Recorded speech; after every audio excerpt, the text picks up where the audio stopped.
Good afternoon, everyone, and thanks for joining us today at the Big Connect information session.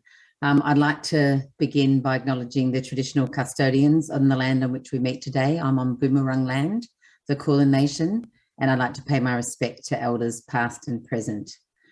I will introduce myself. So Chris Cooney, the Executive Manager of the Future Healthy Group. I've been with VicHealth now for it's about 2.5 months. So I have had the opportunity to meet a number of our stakeholders and partners so far, but looking forward to meeting many more of you over time. A little bit of housekeeping first. Before we get started, I just wanted to mention that you are watching us through Slido today. So you would have received all the information about that in the lead up to this event. So this is a platform that allows you to ask questions during the webinar, and then you can also like your favourite questions. So the more questions a like gets, the further up the list it goes. Obviously, the more chance when we get to our Q&A of having the question asked. So please feel free to put your questions in at any time. We won't be stopping along the way. We'll get through the presentation first, but there'll be plenty of time for Q&A at the end. So yeah, feel free to ask questions at any time and to like questions as you see them if you think that they're applicable to you. Next slide. So a little bit about VicHealth, and I won't speak very long here at all because I have a feeling you probably know who we are and what we do. So Victoria's Health Promotion Agency focused on the health promotion and prevention across those 5 key priority areas that you can see in the diagram there on the right. So we design and oversee investments to improve Victorian community health outcomes, and we do that through a range of formats: funding, grants, partnerships, campaigns, research, policy, and we work closely with our partners across many of the sectors in those 5 key priority areas. Next slide. So a little bit about Future Healthy, and we have had some stakeholder briefings. No doubt a large number of you have already attended those. So just a really brief recap on Future Healthy. So it's our groundbreaking new initiative here at VicHealth, which is focused on creating a healthier future for Victoria's young people. The health and wellbeing of young people has been disproportionately impacted over the last couple of years, particularly during the pandemic. So Future Healthy is going to invest $45 million over 3 years in new programs to support young people. And young people have told us that meaningful social connection, access to healthy food, and having safe places to be physically active close to home is what's really important to them, as is having their voices heard. So we're committed to investing in locally led solutions across the state, and we're going to be elevating the voices and experiences of young people to inspire these investments. You can find out more at futurehealthy.vichealth.vic.gov.au too. Next slide, thanks. And look, as we mentioned, we've been listening to young people. We've been doing that through crowdsourcing, surveying, gathering stories. And so we're just going to briefly share with you on the next slide some of the things that they've told us that are important to them.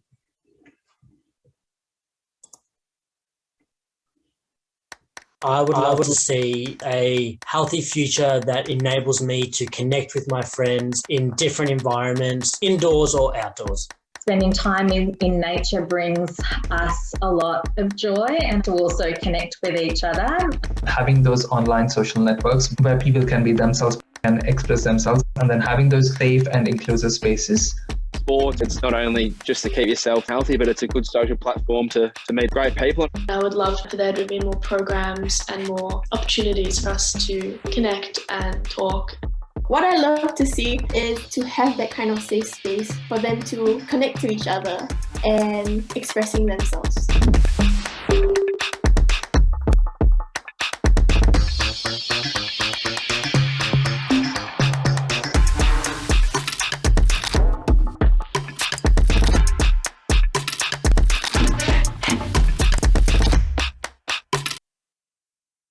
Major funding investment of Future Healthy.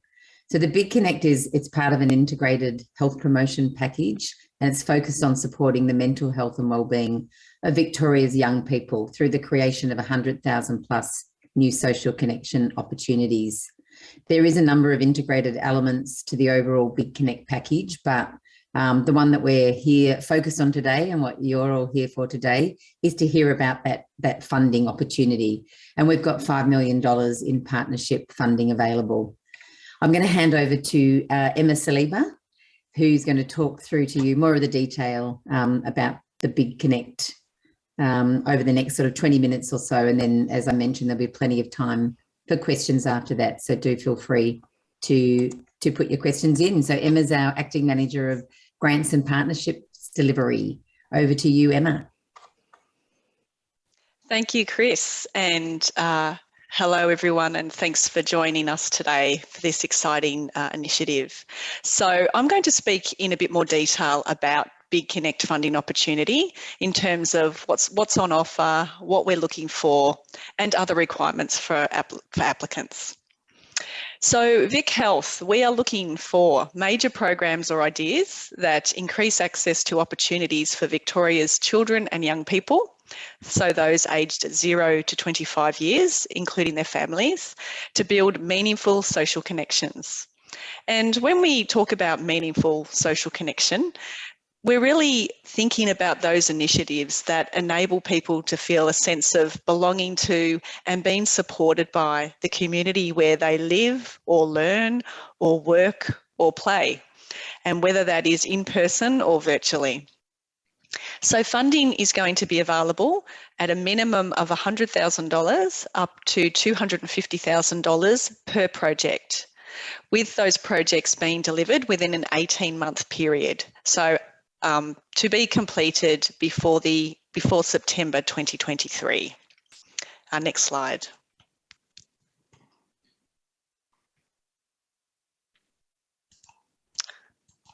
So to be eligible for consideration, applicants must address a number of project criteria, which are represented on the left-hand side box there, as well as at least one of 3 focus areas that are displayed on the right-hand side box. So reflecting back on the video that Chris shared with us and the work that we've been doing to really engage with young Victorians over this year, and what those young Victorians have told us is needed is meaningful social connection. So the primary outcome we're wanting from this investment is projects must increase access to opportunities for meaningful social connection.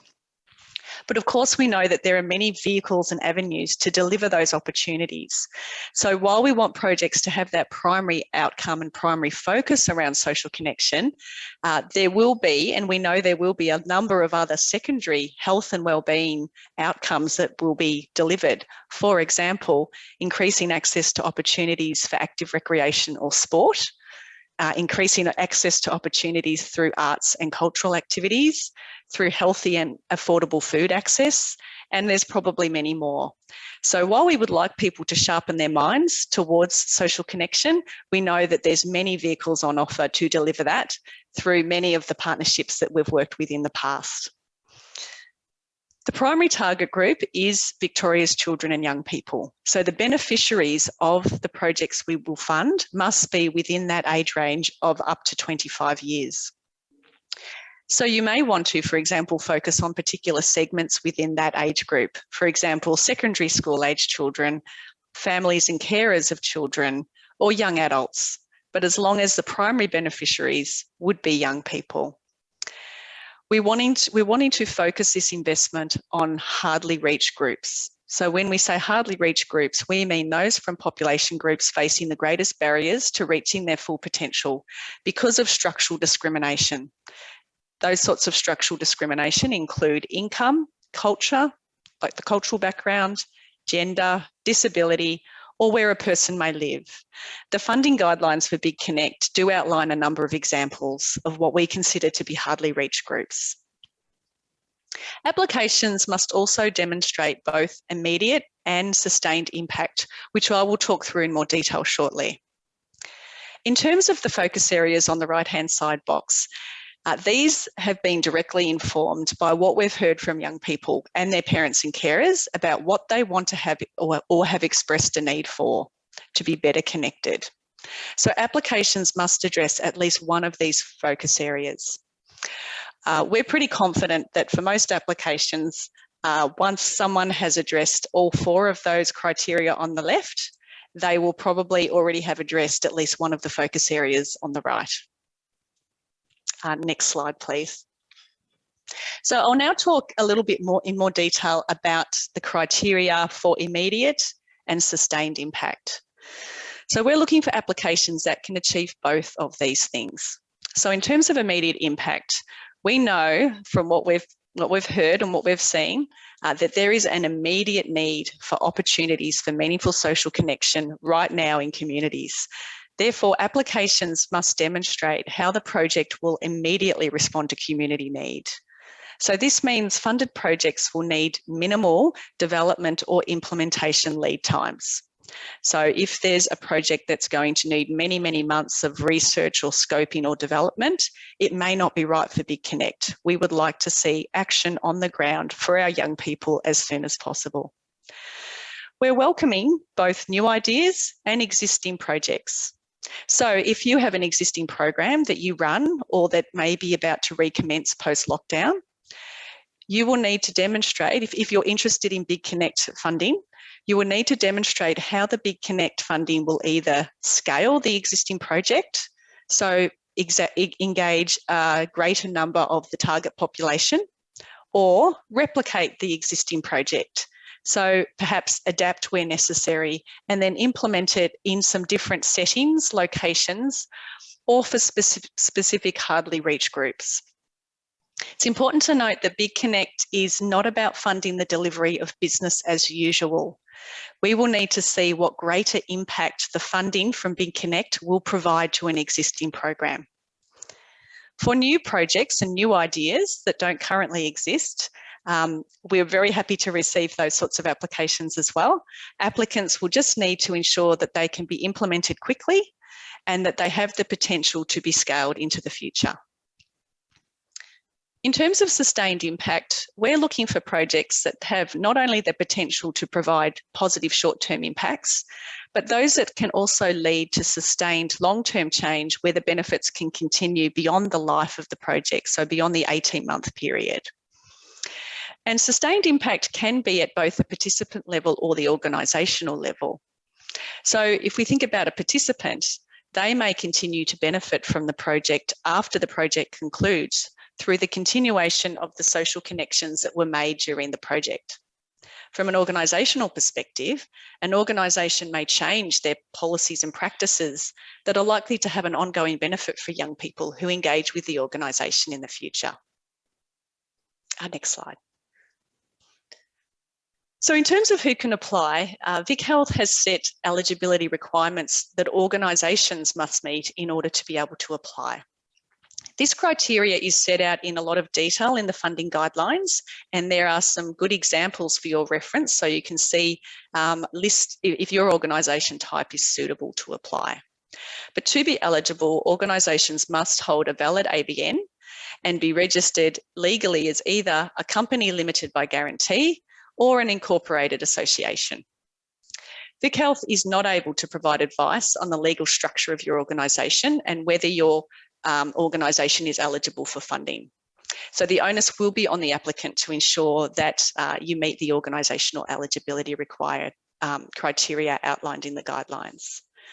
Local government for this particular funding opportunity are not eligible, and we do encourage councils to explore opportunities that are available through our dedicated VicHealth local government partnership. For those organisations who may not be eligible for Big Connect, we do accept auspice applications. So as long as the auspice application, as long as the auspice organisation meets the eligibility requirements, we're happy to accept those. Next slide. So something I just wanted to flag for everyone is a very useful tool that we've developed to assist people with their applications, and this is called the application drafting tool. So to be able to submit an application for Big Connect, you will need to do that through VicHealth's stakeholder portal. But while you're preparing your application, we do have an application drafting tool that shows you all the types of questions that you will be asked so that you can prepare your application, draft some of your responses that then can be cut and pasted into the stakeholder portal when you're ready. So I've shown a list here of the types of questions that you will be asked, but these are available through the application drafting tool. You can find this tool on our website and also there's a click through from our funding guidelines. You will also be able to download the budget and timeline templates that need to be uploaded with your application. So remember that your application must be submitted through the VicHealth stakeholder portal, but this application drafting tool is a useful thing to use when preparing your application. Next slide, please. So just to recap on important dates, applications are now open, obviously, and they will be open through to 2 p.m. Eastern Daylight Savings Time, Tuesday, 7th of December. VicHealth cannot accept any late applications, so please take note of the closing date and particularly the closing time. It's 2 p.m, not close of business, 5 p.m. Applicants will be able to hear back on the outcome of their application by mid to late March next year. Next slide.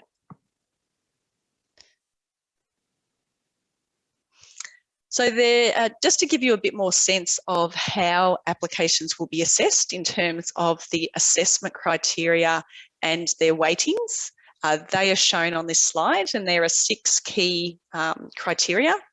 Immediate and sustained impact I talked through earlier. Strength of project design.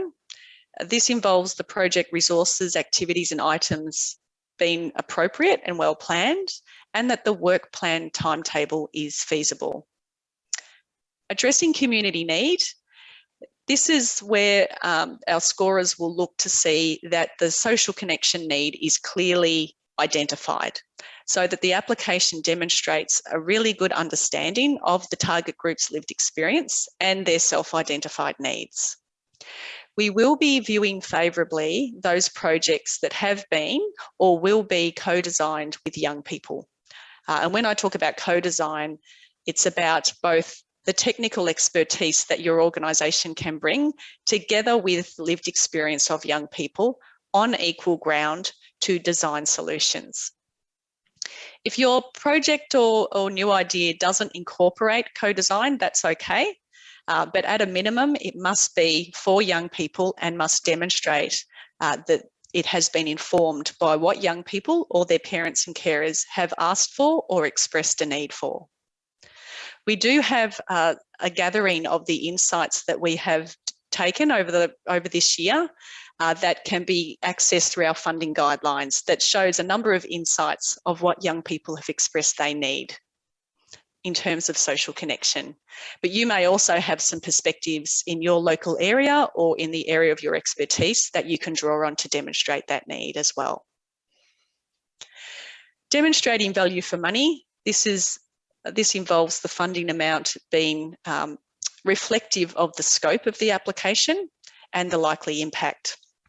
It's also about the project being financially viable and demonstrating sound management. And finally, capacity to deliver, that the delivery organisation is well placed to execute the idea and has appropriate partnerships to work collaboratively. Next slide.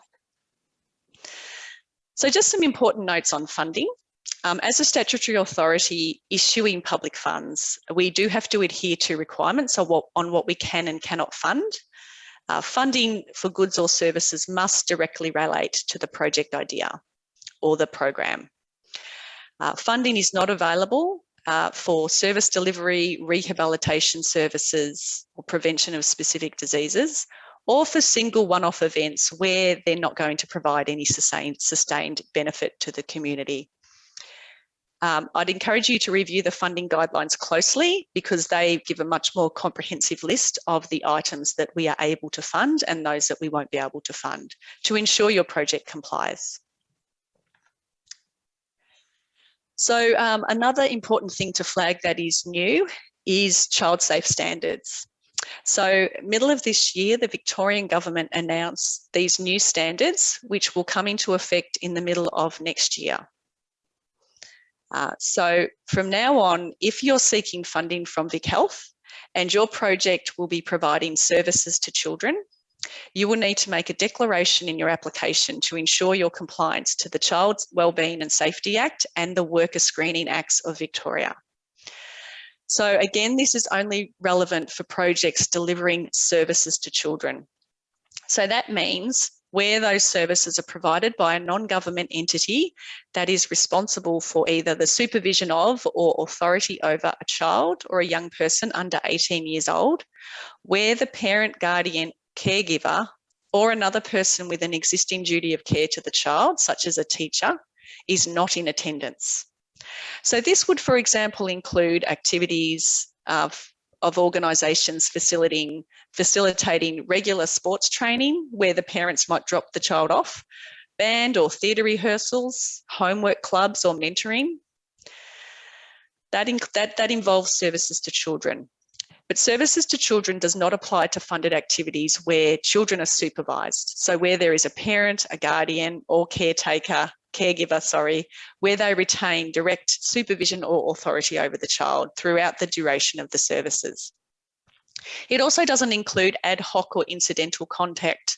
So for example, where you may be purchasing equipment or undertaking maintenance services for a sports club or cultural facility that will be used by children.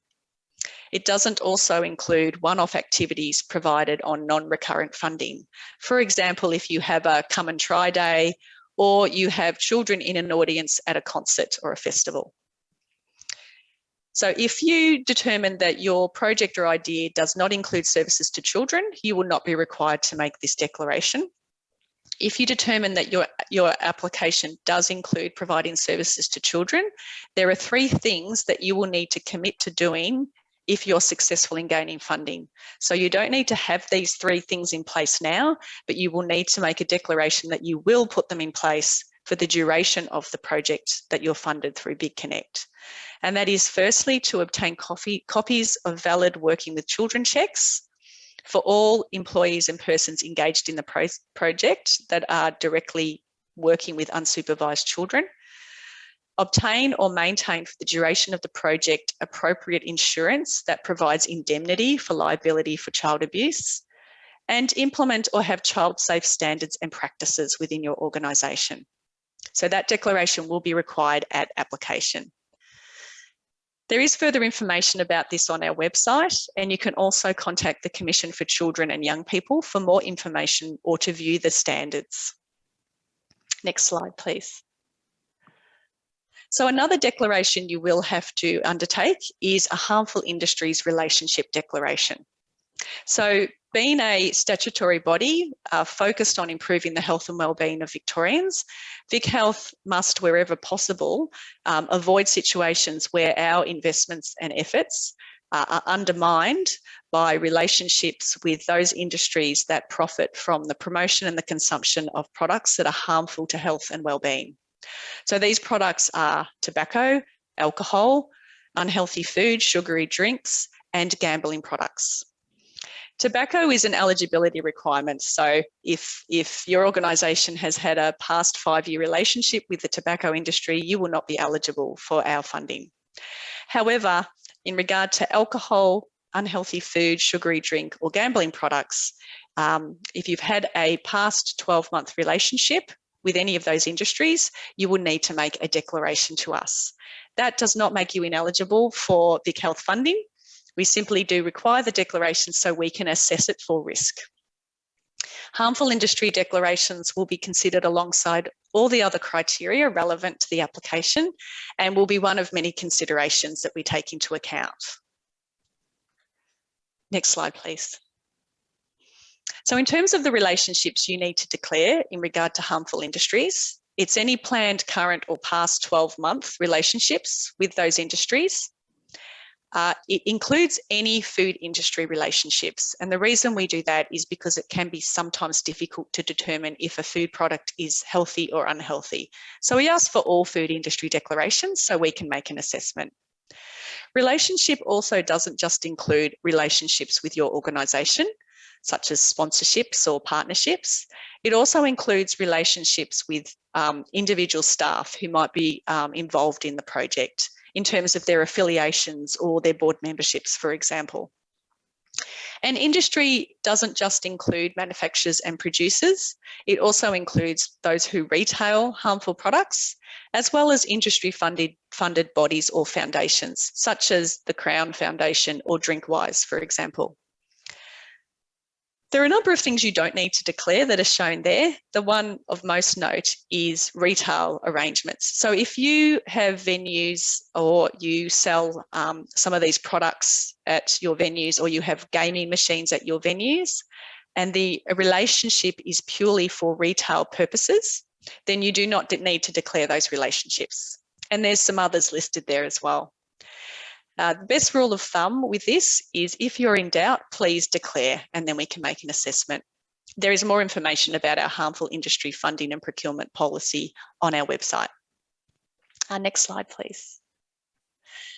So I think we have come almost to the end of the formal presentation element. I just wanted to flag there are a number of resources to help support interested organisations to consider their applications to Big Connect. I can't emphasise enough the need to thoroughly read the funding guidelines, but we also have other information and resources there about various policies that I have talked through. I will need to emphasise that no one at VicHealth can provide specific advice or feedback or suggestions about particular programs, ideas or solutions. We're just not able to do that to make sure we maintain transparency and fairness. If you feel you have an idea that meets the criteria, then please apply. And just something else I wanted to flag that, as Chris said, Big Connect is an integrated health promotion package. And for those organisations that will be successful in obtaining a partnership with us for Big Connect, we will be offering a whole range of capacity building opportunities through a lab or a community of practice for those funded partners. That will be great to participate in. And I suppose we will learn from successful applicants as much as they will learn from the offerings that we can provide through that opportunity. So next slide, please. So we can move on now to questions, and I trust that many of you have been busy populating the Slido function. I'd like to also introduce my colleague Emma Rosman, who has been monitoring the Slido and will be helping to feed questions. I'd also like to re-invite Chris, who you met earlier, to join me on the panel to assist in answering any questions you may have. So what I might do is throw over to Emma, the other Emma, to begin providing us with some of the questions from the Slido. Thanks, Emma. We do have a number of questions that have come through. We won't be able to get to every single one today, but we'll do our best and we will respond to you within the next week if you don't hear your question raised. So the most popular one at the moment, so this would be for you, Emma. So this is from GT, and the question is, the minimum amount is $100,000. And what about ideas that will cost less than that? So the Big Connect, we're really looking for quite impactful programs through Big Connect. So that is why the funding amount is reflected the way it is. I think if you have some opportunities or ideas that may sit under that amount, I would suggest you sit tight because we will have another opportunity through Future Healthy early in 2022. And we expect we'll be able to give a lot more information about that before the end of this calendar year. Great, thank you. Someone has asked if this is a one-off funding round or will it be offered again as part of Future Healthy? I don't know if Chris wants to. Yeah, so we have I guess a part of the program for Future Healthy over the next 3 years is to have some larger scale significant funding opportunities. So in this financial year, the Big Connect is that opportunity. But we do foresee into years 2 and 3 of Future Healthy that there will be some other, significant larger scale opportunities as well. But for this financial year, if you're waiting in the near term, this is that larger scale funding opportunity. Great. Another question for Emma. So are programs which are designed to be rolled out in schools, would they be eligible for this? So schools themselves are not necessarily eligible, given that they are state government entities for the most part. But programs that are to be delivered in schools by an eligible organisation would be eligible. Great. Now we've received a number of questions around the eligibility of local government. So Emma did cover this in the presentation, but I will just read out one of the more popular questions, which is, can a local government partner with an eligible organisation as the lead? So I guess that's asking if a local government could be included on an auspice application. Yes, so if you have an organisation that is able to be the auspice organisation that fits the eligibility criteria for Big Connect, and they take on the legal and financial responsibilities of the project, that is definitely an option for local government or other organisations who may not be eligible. So yes, we will accept auspice applications as long as that auspice organisation fits our eligibility criteria and is prepared to take on the contractual, financial and legal responsibilities of the project. Great. And another question is, does VicHealth know how many projects we are hoping to fund through this Big Connect?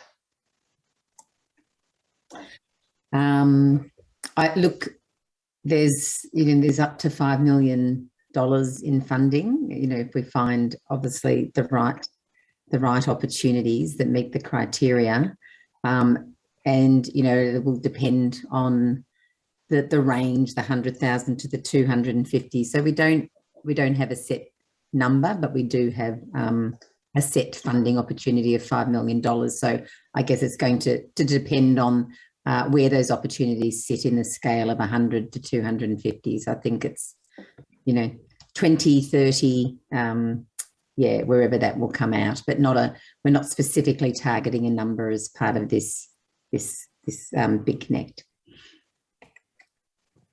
Thanks, Chris. Now we are getting really flooded with questions, so please just bear with me. The next one is around partnerships. So there's a question from Dr. Polly Bennett. Are you able to work in partnership with organisations that are not eligible for the funding, just as long as the funding does not go to them? So I think that's again around an auspice application. Yes, that would be where the auspice arrangement comes up. So you may work with them as partners or as subcontractors, which is fine, as long as the auspice organisation is eligible. If you are involving subcontractors, we usually do ask, once successful for funding, that those subcontractors and partners are listed within the funding contract. But as long as the auspice organisation fits our eligibility criteria, they can absolutely partner with appropriate partners who can help them deliver on the outcomes of their application. Great. And just on that as well, we've had a few questions around partnerships. So like a number of organisations forming, a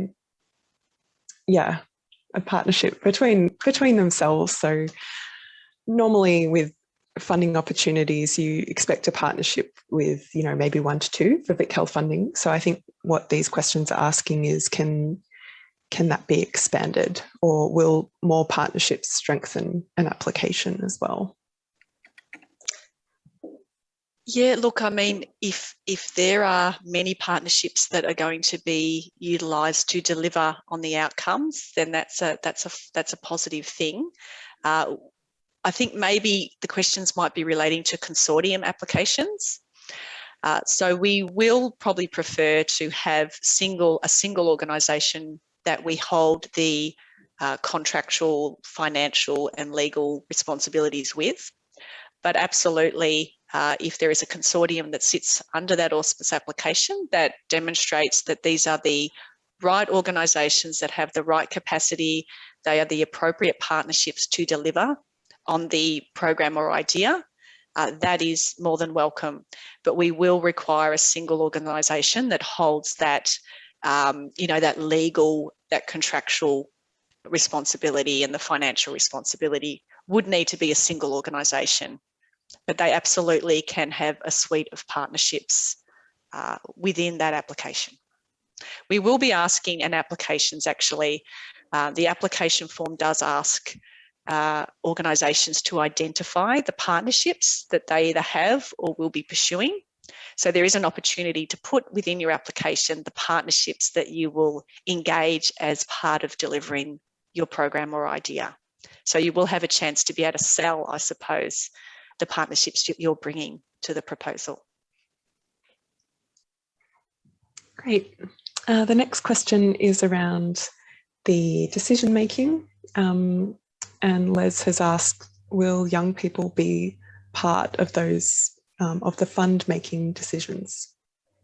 Absolutely, very much so. We have a 3-stage assessment process. The first stage is eligibility and criteria checks. So we will do a first assessment as to applications that fulfil the essential criteria. Then we will have a suite of scorers to shortlist applications, and those scorers will incorporate experience and expertise within VicHealth, as well as lived experience, so young people.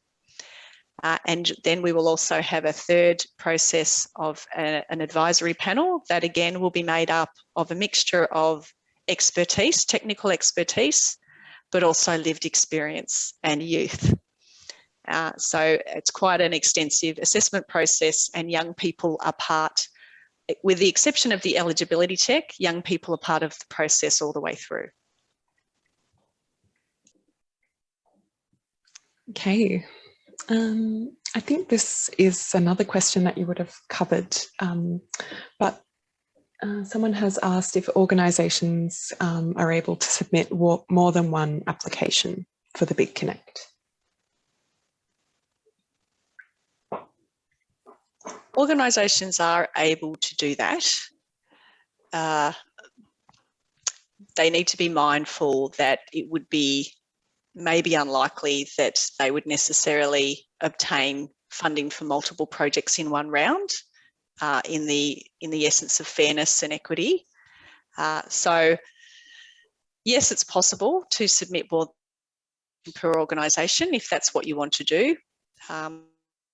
Weighing up whether you think your chances in submitting a single proposal or multiple proposals, keeping in mind that we will be mindful about the distribution of the successful applicants on a number of angles, which may include the number of organisations.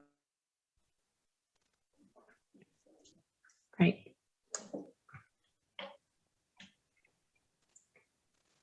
Okay, the next question is just around where projects would be covering in Victoria. So the question is, can the programs be delivered in any LGA in regional Victoria, or should it be limited to specific areas?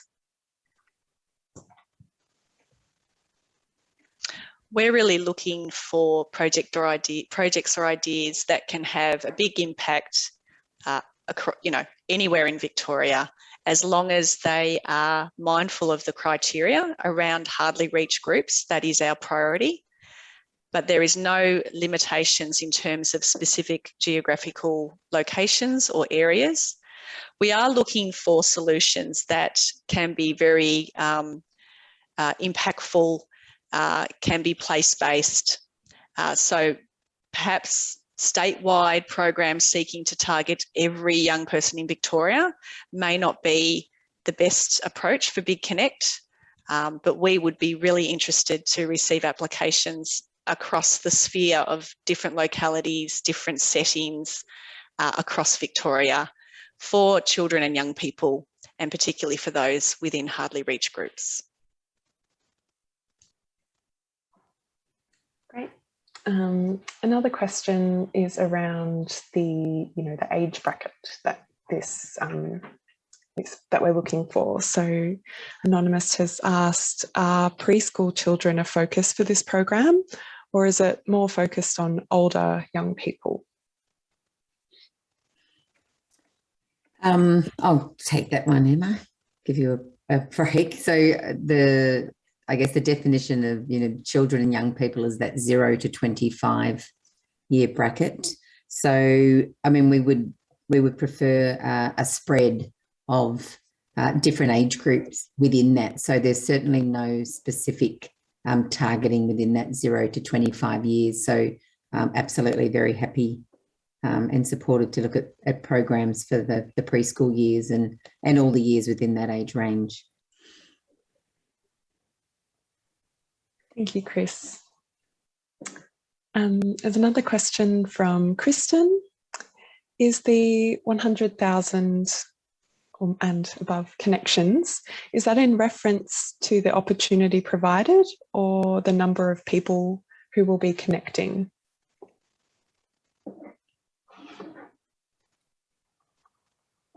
There's various ways I think you can measure social connection. Where we're looking at focusing is probably the number of people, but we will be, if we reflect back on the criteria around impact, we are looking for those meaningful social connections as opposed to perhaps the more fleeting and time-limited social connections. But in terms of how we might measure and capture that visionary ambition that we have, it will probably be more around the number of participants who have been able to achieve a meaningful social connection through the programs that we fund through Big Connect.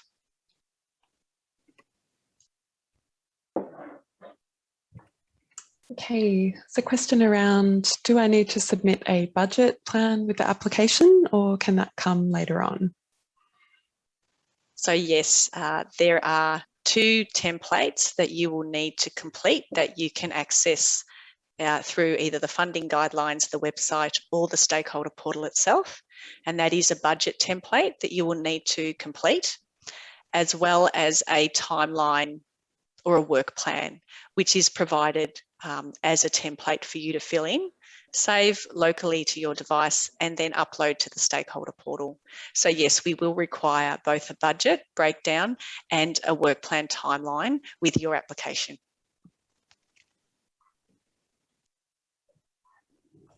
Okay, there is a question around impact. So just asking you to clarify, Emma, around immediate impact. So for example, some sports are seasonal and would not be able to start in April. And I think as well, we know that a lot of sports, they may not have been able to operate or have not been able to operate under restrictions. Sorry. No, that's right. Thanks, Emma. Look, I think in the circumstance of, say, a sporting season, that, of course, would be taken into account. We're more just trying to avoid a project that may require a significant lead time so that within the 18 months, you might only end up with 6 to 8 months or 6 to 12 months of actual activity.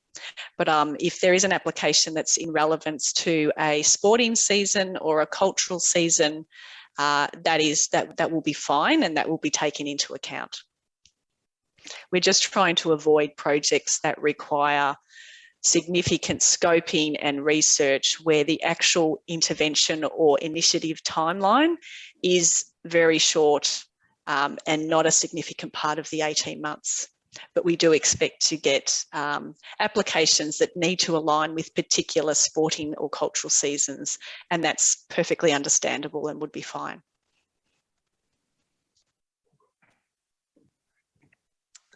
I've got a question around, weighting and connections. So it says, how will applications be weighted between smaller/deeper connections or large number of connections? So what are we looking for? Are we looking for, small and deep connections, or larger numbers, larger volume? Do you want me to go, Emma, on that one? Or? Sure. Yeah, I mean, it's a good question, and I think the assessment criteria is across a whole range of factors. So, when we talk about hard to reach or hardly reached groups, it sometimes the deep and meaningful connection is what's important. So, I'm not giving you I guess a clear answer there on that one. We certainly want them to be impactful, but we think that, if it's the right idea across all of the criteria, and it is a smaller and meaningful impact, but addresses a real need in that community, then that's absolutely going to be, looked at, in the context of all the parts of the application. So we're not, I guess, focused on the numbers as the only criteria there. So I think it's going to be looked at broadly, and we do acknowledge, and we've had good conversations about hardly reached groups and significant social connection opportunities. We need to weigh that up against all of the criteria around that decision making. Thank you, Chris. We have also received a number of questions around the availability of this presentation after today, and I just wanted to reiterate that it will be made available, and everyone who has registered will receive a follow-up email from us. So just wanted to reiterate that. There's a question here around online delivery. So can a program be solely online with no face-to-face component? And the example given is where a target group might be autistic young people. Yes, I mean, we define communities. They can be virtual communities, obviously for different sorts of groups. There are different ways to apply the definition of community. So absolutely, yes, is the short answer. Mm-hmm. Thank you. I'm just going through the questions that we've received, so just bear with me.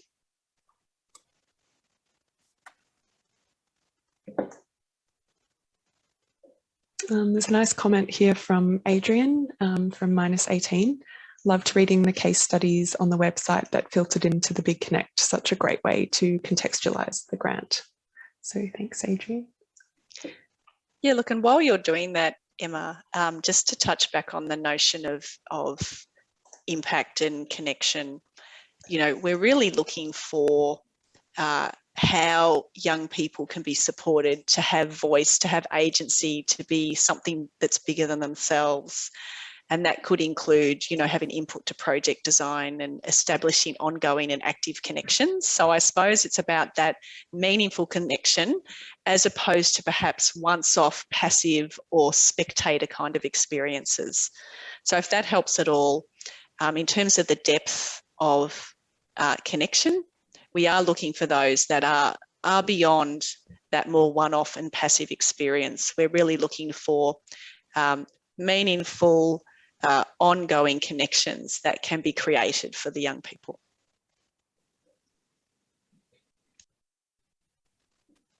Okay, thanks, Emma. I've got a question on scale and previously funded projects. So are projects funded, previously funded VicHealth projects which could be scaled up or expanded? Would they be eligible?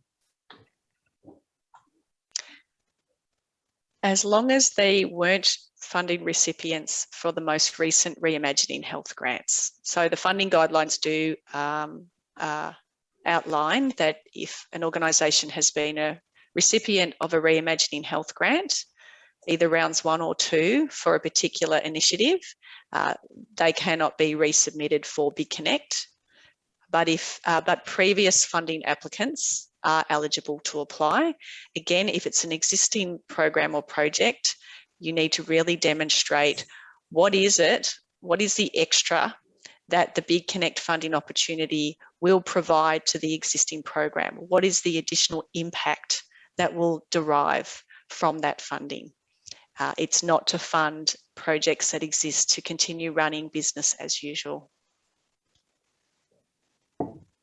But yes, sorry, previous applicants, previous successful applicants and previous partners who have received VicHealth funding are definitely eligible to apply unless they have recently received a Reimagining Health grant. The organisation can still apply, but you cannot submit the same idea or program that is being funded currently through Reimagining Health. It's a question about universities. So universities are eligible. Does this include a program that will build social connection, not necessarily health promotion? And then in brackets, this would not be a research project. Yes, so universities, tertiary institutions are eligible in the same way everyone else is. We've just noted in the funding guidelines that we are not funding research projects through Big Connect. So if a university has a program or idea that they feel fits the funding criteria and it is about delivery of those social connection opportunities, universities are eligible to apply. Great. Now, someone has asked, are there any possibilities of extension? So I think that refers to application extensions. Are there any possibilities of extensions if we are unable to consult with young people by the 7th of December, especially as it will take 4 months for VicHealth to review applications? So is that a question about extending the closing date? Yes. Yeah, late applications. No, unfortunately, we are unable to accept late applications for Big Connect. Great.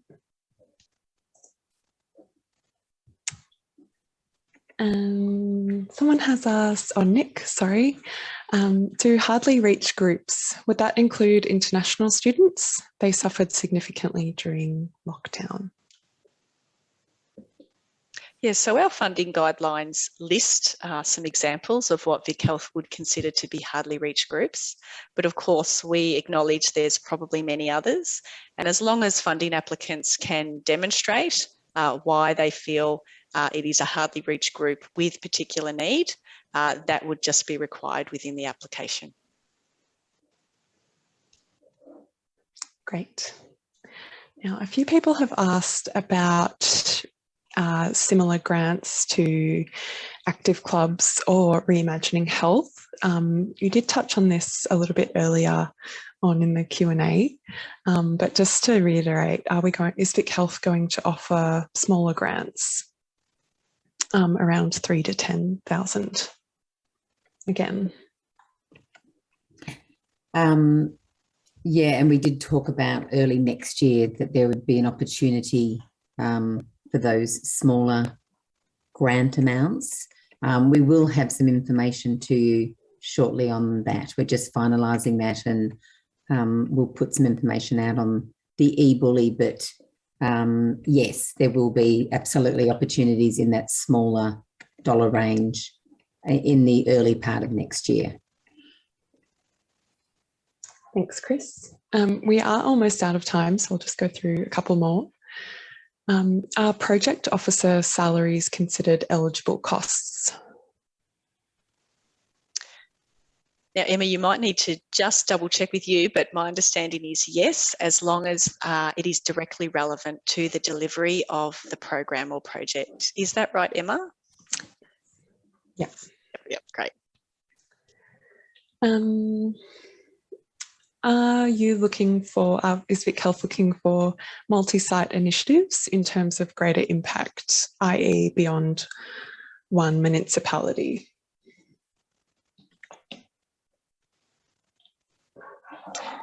Look, it's not, I'm not able to necessarily respond to sort of more specific ideas or proposals. But again, if reflecting on the criteria around impact, particularly if it's an existing program, thinking about the two areas we'll be looking at, either replication or scale, multi-site applications would align well with the criteria. But I'm not able to say, yes, a multi-site would get through necessarily, but thinking about the criteria that we've set, particularly if there is an existing program that already exists, a multi-site model would align well with a replication criteria. Thanks, Emma. I think that's going to be the end of our questions. So I'll hand back over to you.